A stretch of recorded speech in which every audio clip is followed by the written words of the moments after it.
Alors, bonsoir à tous. Merci d'être venus nombreux pour ce nouveau rendez-vous des doctorants, le second ce mois-ci exceptionnellement. Nous avons accueilli il y a 2 semaines de ça Marc-André Apéro pour nous parler d'histoire et de mémoire, enfin de les opposer mais aussi de les lier. Aujourd'hui, nous rebasculons, on va dire, de l'autre côté des sciences plus dures, avec une question dont Pierre-Alain Gusano va essayer de répondre de manière claire et succincte. Pourquoi les rivières corses coulent-elles même quand il ne pleut pas? Alors, on peut imaginer déjà un lien avec le tout premier rendez-vous des doctorants de cette année, avec Eléa Créole qui nous parlait des eaux souterraines. Donc, peut-être il y a quelque chose Peut-être. en commun. Et à la fin de son intervention, on remercie encore une fois Pierre-Alain d'être venu. Il y aura du coup un échange questions-réponses afin d'approfondir ou d'éclaircir certains points. Merci. Merci beaucoup. Bonjour à tous. Avant de commencer, je voudrais remercier déjà Marie-Françoise et toute son équipe pour la préparation et l'organisation de ce petit talk en amont. Et puis aussi, merci à vous d'être présents physiquement aujourd'hui, puis aussi à ceux qui sont présents en ligne. Alors moi, je suis donc Pierre-Alain Guidiano, doctorant en deuxième année en hydrogéologie et hydrologie isotopique au sein du laboratoire 6134 SPE et de l'Université de Corse. Donc, sous la direction du professeur Huneau, du docteur Sébastien Santoni et du docteur Émilie Garrel, qui sont aussi présents aujourd'hui.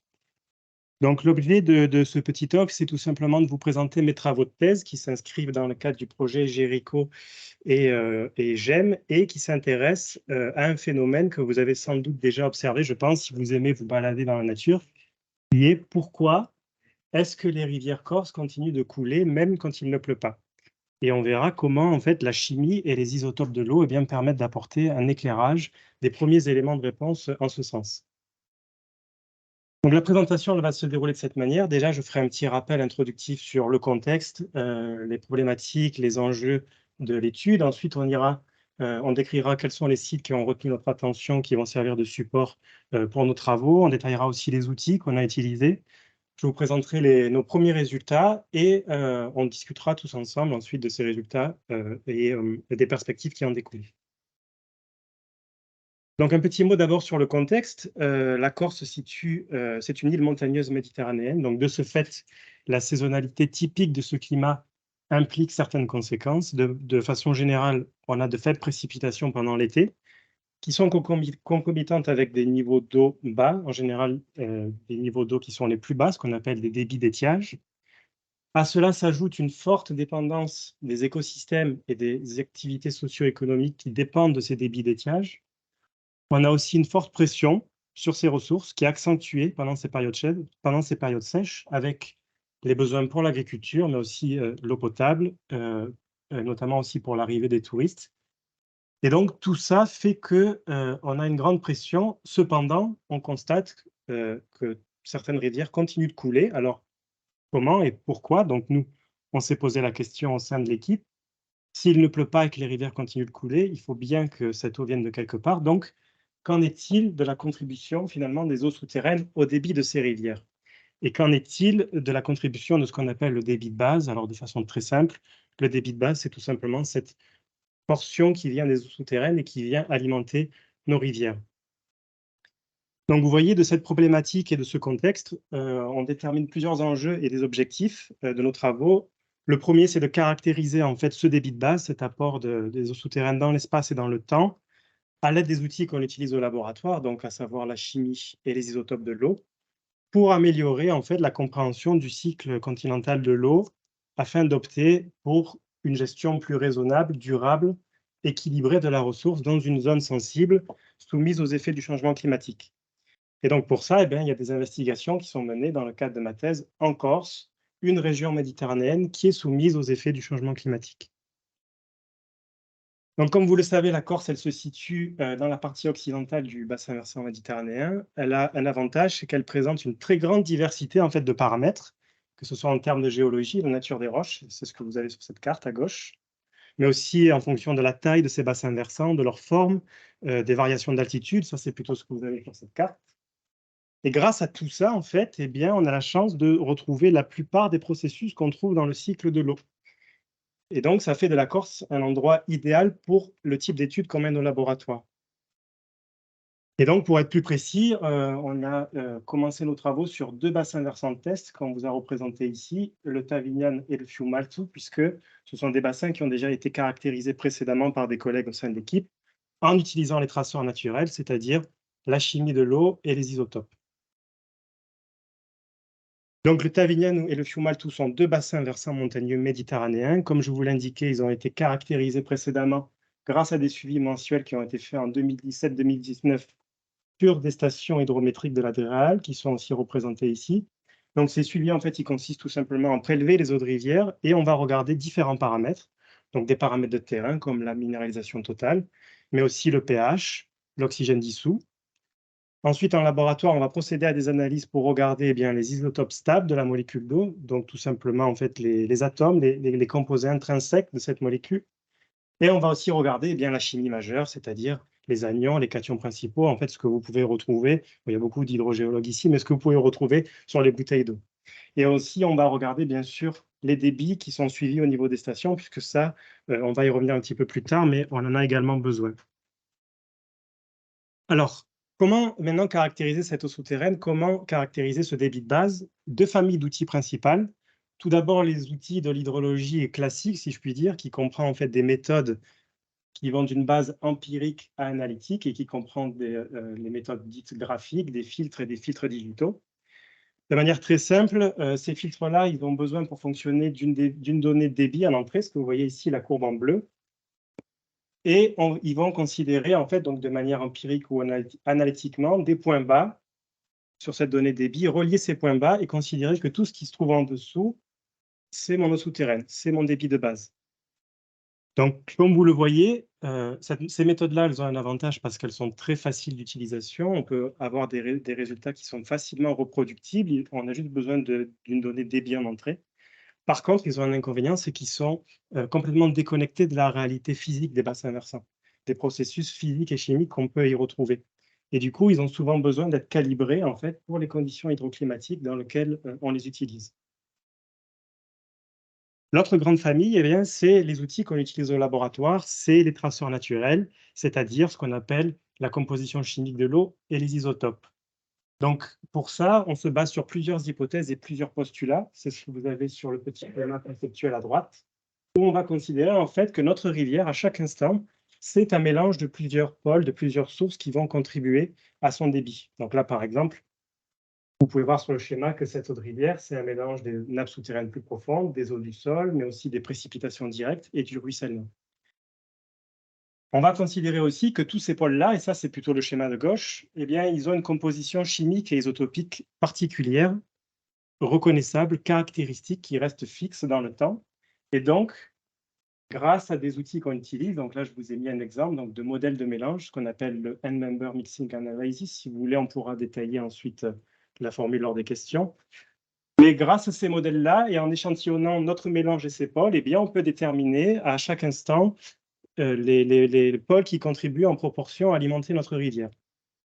Donc l'avantage de ces méthodes, c'est que là, pour le coup, on tient compte vraiment de la réalité physique des bassins, puisqu'on échantillonne ces eaux qui sont finalement le résultat de tous les processus qui découlent dans les bassins versants. Le petit inconvénient, je dirais, c'est que je suis passé par là et mes collègues aussi, c'est que souvent, ça demande, surtout si on veut faire, je dirais, une analyse détaillée dans le temps, poussée, ça demande beaucoup d'efforts, que ce soit en termes de moyens logistiques, financiers, humains et analytiques.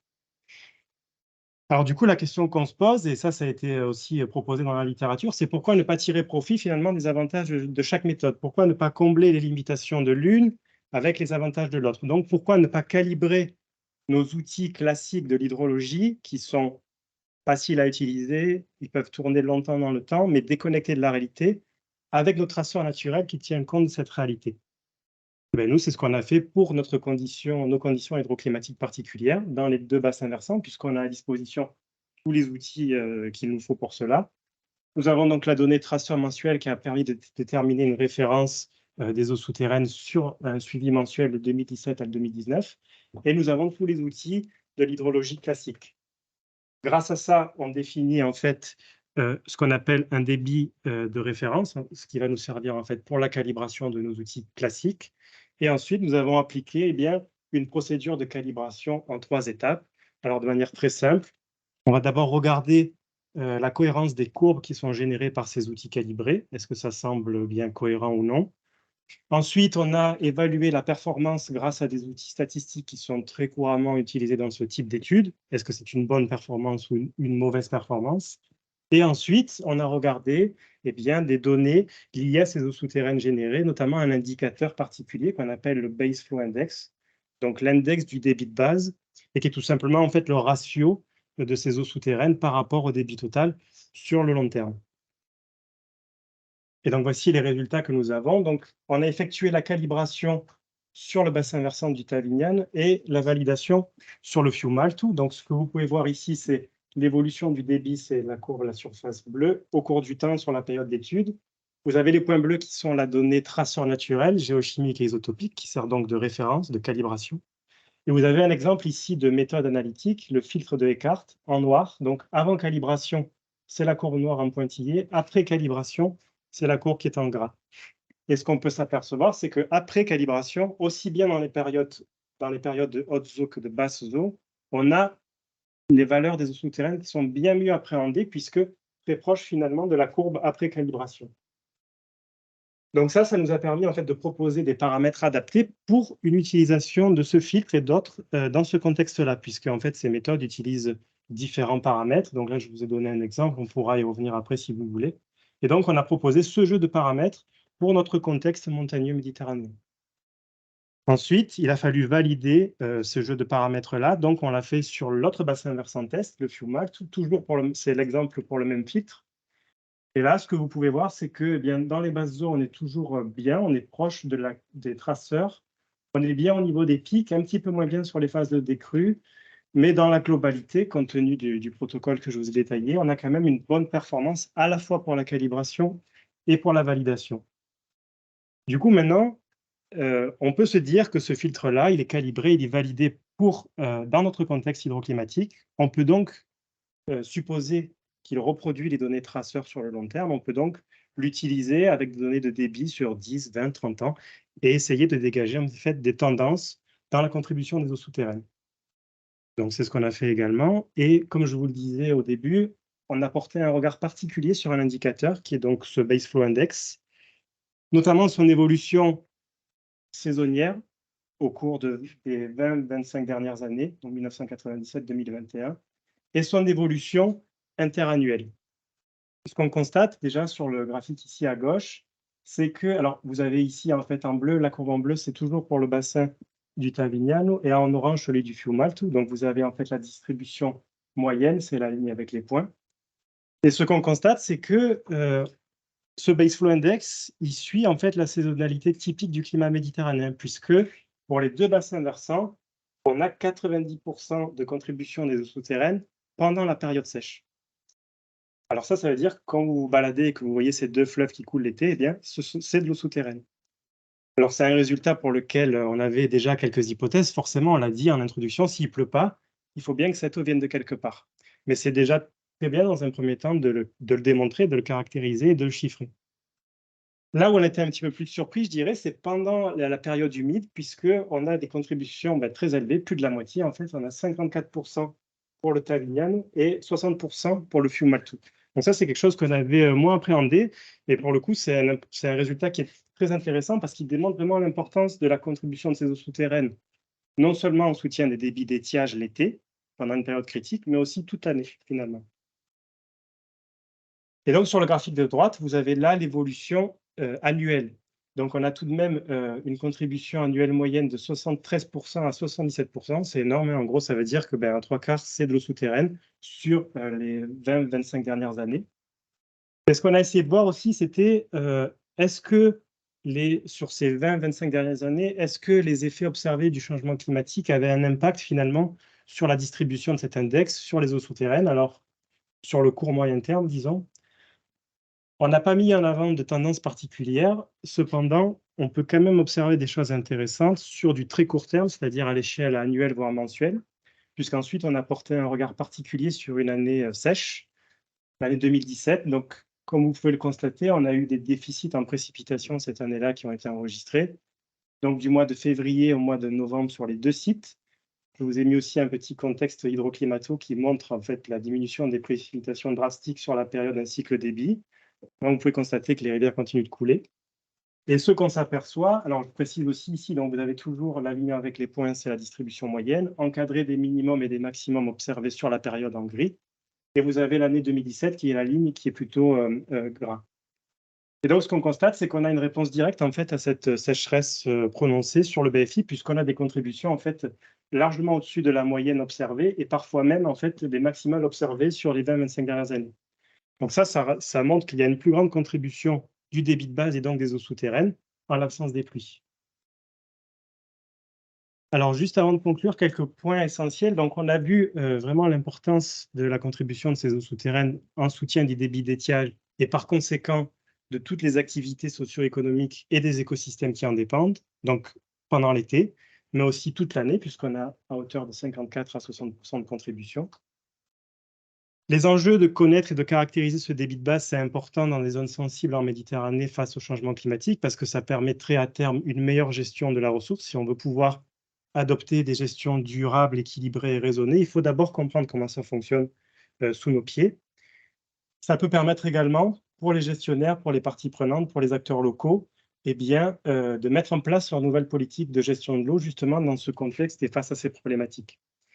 Et nous, nos prochaines étapes, on se positionne sur le fait de vouloir généraliser finalement la compréhension de ces processus à l'échelle du territoire insulaire, de fournir des modèles conceptuels de fonctionnement plus précis en utilisant tous les outils du laboratoire.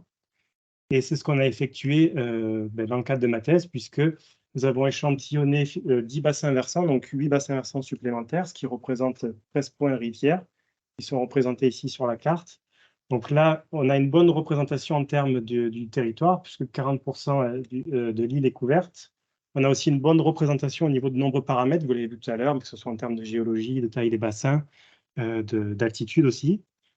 Nous avons un cadrage souterrain, comme on l'a défini tout à l'heure, justement pour appréhender ces pôles contributeurs qui viennent alimenter le débit, donc que ce soit au niveau du sol et des eaux souterraines. Donc nous avons des points de cadrage pour chaque bassin versant, une source et un forage. Et donc là, maintenant, nous souhaitons analyser toutes ces données, puisque ça représente, ce sont des campagnes qui ont eu lieu d'un pas de temps trimestriel à bimensuel. Ça représente tout de même 585 échantillons sur un cycle hydrologique complet, donc c'est conséquent. Maintenant, ce qu'on souhaite, c'est tout simplement analyser, interpréter ces données, se servir de tous les outils que nous avons, donc les isotopes STAP pour décrire par exemple la dynamique des flux dans les réservoirs, le radon comme corrélation multitraçage, bien sûr la chimie pour faire des modèles conceptuels, des modèles de mélange. Et à terme, l'idée, c'est transmettre des modèles conceptuels de fonctionnement plus précis, des indicateurs qui pourront servir pour les gestionnaires, les parties prenantes, dans le cadre de leur politique de gestion, pour la mise en place d'une gestion plus durable et équilibrée de la ressource. Je vous remercie et si vous avez des questions, n'hésitez pas.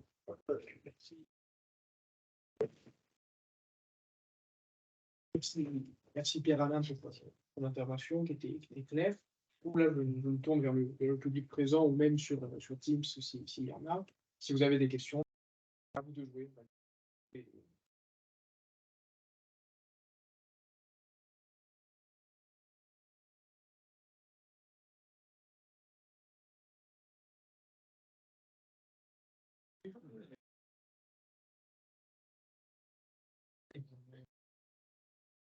Oui, j'ai une question, allez. Du coup, tu mentionnais le fait que on pouvait s'attendre à des valeurs de la contribution pérenne, en 90%, et on a été assez surpris d'une proportion assez élevée, même en hiver. Et donc, qu'est-ce qui peut expliquer que même en hiver, il pleut beaucoup, ça ruisselle, on pourrait s'attendre à ce que ce soit quasiment que de l'eau de pluie, comme dans un entonnoir, les rivières qui concentreraient toutes ces eaux de pluie, de ruissellement. Qu'est-ce qui pourrait expliquer que d'avoir 50% de souterraine dans ce mélange des crues? Je crois que plusieurs hypothèses, ça peut venir déjà de la nature en fait, de l'outil qu'on utilise, même s'il est calibré. Son principe, c'est qu'il va séparer une portion qui vient en fait, il considère notre débit comme étant un signal, donc une partie qui vient du signal des eaux souterraines et une autre finalement qui vient de la pluie. Des hypothèses qu'on a prises aussi, puisque ce qu'on considère comme étant nos eaux souterraines pour la calibration, c'est un mélange en fait du souterrain très profond et aussi, disons, de l'eau plus superficielle. Après, peut-être de subsurface, voilà, effectivement. Donc, finalement, c'est peut-être quelque chose qui peut augmenter ses proportions. Peut-être que si on avait fait une calibration en prenant en compte seulement de l'eau souterraine, je dirais du socle, on aurait eu peut-être des proportions plus basses que ça. Donc, je pense qu'en fait, ce résultat-là, il est élevé parce qu'il tient compte en réalité de deux compartiments finalement plutôt que d'un seul. Donc les eaux souterraines relativement profondes Du socle. et celles un peu plus en subsurface Et du celles qu'on sol, appelle, oui, voilà. qui sont plus au contact avec ce qui se passe en surface. Exactement. Et la difficulté, c'est que le sol, c'est les premiers horizons superficiels, c'est un milieu très hétérogène et complexe. Et là, on a considéré dans notre définition, si vous voulez, les eaux du sol qui ont une réponse un petit peu plus diluée aux épisodes pluvieux et qui peuvent donc s'inscrire dans cette définition du débit de base. Donc, ce qui peut grossir, effectivement, en fait, augmenter les proportions au niveau des chiffres l'hiver. Ce qui est sûr, c'est qu'en revanche, ça conforte nos hypothèses sur l'été. Je veux dire, s'il pleut pas, forcément, ça vient des réservoirs souterrains. Bon, après, on a peut-être aussi le fait que lorsqu'il pleut, l'infiltration elle est améliorée et donc on augmente le niveau des eaux souterraines Par qui effet peuvent tampon. arriver, voilà, Oui. par transfert de pression, on peut arriver à transférer un peu plus d'eau souterraine vers l'extérieur et en l'occurrence ici vers le cours d'eau. Donc peut-être avec un effet piston, ça peut aussi amener un peu plus d'eau. Voilà, donc il faut peut-être qu'on arrive à aller un peu plus loin sur tous ces concepts-là. Si. Oui. Et voilà, donc quand tu parles d'une contribution des eaux souterraines, en fait, c'est quelle eau souterraine? C'est l'eau souterraine dans les fractures, des roches métamorphiques ou c'est l'eau souterraine dans l'aquifère sédimentaire, dans la plaine? Parce que dans tes deux bassins versants, il y a les deux. Oui, c'est ça. Si on regarde ici sur la carte des bassins, en fait, donc on a effectué tous les sites au niveau des points. Et donc, ce qui va contribuer, en fait, c'est, comme on l'a dit là, c'est les eaux souterraines du socle, que ce soit granitique ou métamorphique, et aussi donc, pour le Tavignane, et là ici uniquement métamorphique. Parce que le point ici d'échantillonnage, tu vois, il est avant l'exutoire. Donc, on ne tient pas en compte de cette partie. D'accord. Donc, en fait, ce que tu dis, c'est que dans un aquifère fracturé, tu peux avoir jusqu'à 90% Oui. de contribution de l'eau Oui, souterraine. sachant que ça reste des proportions ici relatives. On pourrait très bien faire estimer des volumes dynamiques pour voir ce que ça représente en termes de quantité. Mais effectivement, ça montre qu'on a une connectivité qui est assez grande, oui. Importante par rapport à ce type de roche. Et ça a été démontré ailleurs dans d'autres Eh ben, environnements métamorphiques. pas dans ce contexte hydroclimatique précis, non. Mais après, il y a de la biblio, bien sûr, qui parle de comment, je dirais, des capacités, de la perméabilité des roches dans ce type de milieu, qui, en fait, ça dépend beaucoup aussi de l'altération et des choses qu'on peut avoir. Tu as dit 54% en hiver. Oui. C'est énorme. Oui, c'est beaucoup. Et on s'attend aux mêmes choses quand tu es dans du granit. Eh ben, là, justement, tout l'enjeu, je dirais, des prochaines campagnes, ça va être d'essayer de vérifier ça sur d'autres bassins versants test, d'essayer d'estimer des classes de bassins en fonction de leur géologie, en fonction de différents paramètres, et de voir si on retrouve des mêmes tendances. Et alors, si on retrouve des mêmes tendances, peut-être qu'on pourra appliquer directement, considérer que simplement avec de la donnée rivière, par exemple, dire, puisque ces bassins-là se comportent pareillement, ayant les mêmes caractéristiques, alors simplement avec de la donnée chimique ou isotopique de rivière, on espère pouvoir dire, pour cette classe de bassin, alors c'est tant de contributions, tel pôle qui est contributeur. Et c'est l'objet aussi des campagnes qu'on va faire, de toutes ces campagnes. Après, là, on voit le socle, mais il faut imaginer aussi que la roche, par-dessus, elle peut avoir une espèce de couverture d'altérite, donc de roche un peu altérée, qui va être assez capable de retenir de l'eau et de la retransmettre aussi de façon décalée. Donc, il y a vraiment la partie profonde, roche dure, fracturée, mais au-dessus, une épaisseur d'altérite, plus ou moins, avec un sol plus ou moins développé au-dessus, qui fait une espèce d'effet éponge. Évidemment, ça dépend d'où on se situe dans le bassin versant, parce que toutes les zones ne sont pas favorables à des épaisseurs importantes. Mais en tout cas, on se doute bien que si on a des épaisseurs importantes d'altérite, on peut, de façon décalée, au moins saisonnière, retarder l'arrivée d'eau, voilà, laisser percoler un peu plus lentement Et oui, en fait, c'est ce qui est difficilement un peu moins appréhendable ici, c'est que voilà, pour nos hypothèses du débit de base, on a pris justement eh bien, ces eaux qui peuvent peut-être provenir de ces altérites-là avec notre contribution profonde.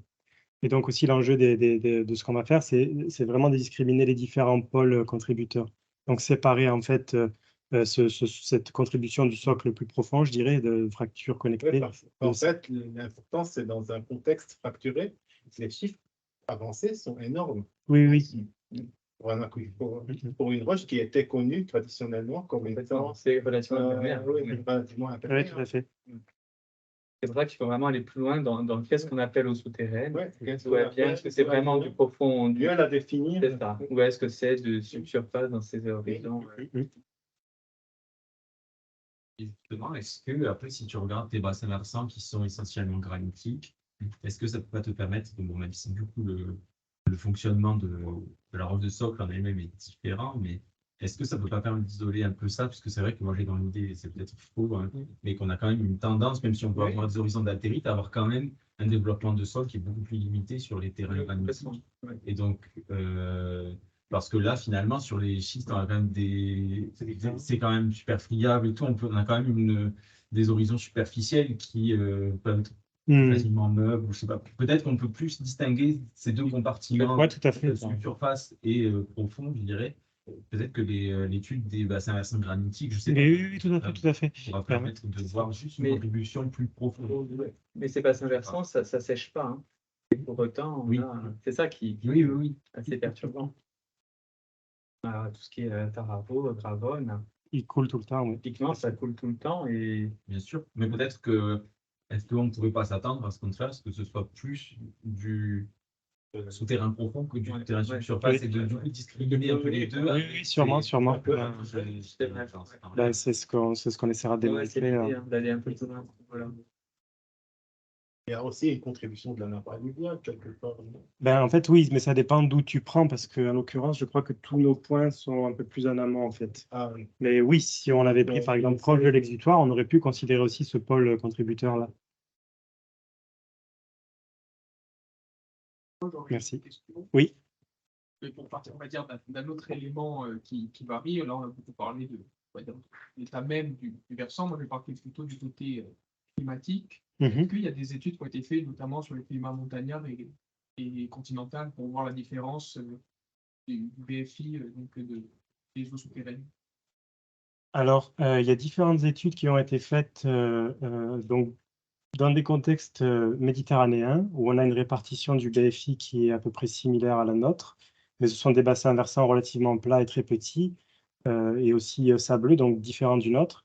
On a aussi des études qui ont été faites sur des bassins versants montagneux, disons plutôt de type continental humide, et là, c'est une répartition qui est aussi différente. Et ben, ces résultats-là, ils nous servent aussi de cadrage en fait, pour essayer de placer nos résultats par rapport à ça.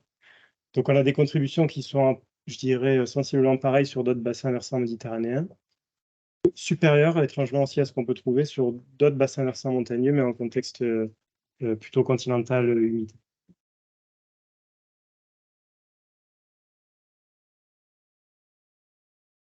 Pas d'autres. C'est sur les contributions des fonds des neiges ou glaces. Est-ce qu'entre les bassins versants, on observe un base flow différent en période de nage, justement parce qu'il y a des contributions différentes des pulsations solides? Ben, c'est probable, c'est possible. Et en fait, ça, ben, ça reste aussi l'enjeu, là, je dirais, maintenant de l'analyse en fait, des données que l'on a, puisque des campagnes de terrain, puisqu'on va essayer de discriminer plus précisément tous ces pôles-là. Comme tu as pu le voir, en fait, ces filtres, ce qu'ils font, c'est ils considèrent ton débit comme un signal, ils vont séparer ce qui est eau souterraine, en gros le base flow, mais tu vois, aggloméré de plusieurs composés en réalité, de ce qui est du surface runoff, donc de la pluie, mais en réalité, bien plus que ça, parce que selon où tu es, tu as, comme tu dis, des précipitations solides et liquides. Et donc, ben, on va essayer d'apporter un éclairage supplémentaire grâce à tous les outils qu'on utilise au labo pour savoir. Bon, là, on a fait de la contribution relative. On pourrait aussi travailler en termes de volume dynamique, puisque en fait, on s'est basé au niveau des stations de jaugeage. Donc, si tu as un volume dans ta rivière, tu peux aussi déterminer des volumes dynamiques. Ça reste des contributions relatives ici. Je pense aussi que quelques éléments de trace peuvent apporter peut-être. Oui, oui, complètement. Et en fait, peut-être je ne l'ai pas mentionné, les collègues avaient utilisé pour déterminer notre débit de référence pour la calibration, de différents jeux de traceurs. Donc, tu vois qu'ils diffèrent en fait en fonction des deux sites. Pour le Tavinan, tu vois, elle avait retenu conductivité, potassium et Mg2+. Et tu vois que c'est différent aussi par rapport au fuel malt, où donc ça traduit aussi finalement la nature lithologique des bassins et des roches qui contiennent ces eaux. Donc effectivement, elle a utilisé le lithium, donc je pense que des éléments de trace. Aller vers l'autre élément. Ouais. Oui, complètement.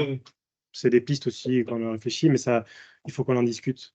Déjà, on se concentre sur les outils, ce qu'on sait faire, ce qu'on a à disposition au laboratoire, ce qui est déjà très bien. Et après, effectivement, si ça nécessite d'aller de manière plus précise pour démontrer certaines choses, peut-être que pour de discussion, ben, on pourra le faire. Merci. Voilà, on va remercier une nouvelle fois Pierre-Alain Merci à pour son vous. intervention et pour les réponses à toutes nos questions. Alors, je vous donne rendez-vous le 10 juillet pour le dernier rendez-vous de doctorants de cette année avec Jean-Valère Lorenzel, qui, contrairement, ne va pas nous parler de l'eau, mais plutôt du feu, et donc une autre sujet important aussi en Corse. Donc voilà, je vous donne rendez-vous le 10 juillet. Encore une fois, merci à Pierre-Alain. Merci à vous. pour l'intervention. Merci à vous.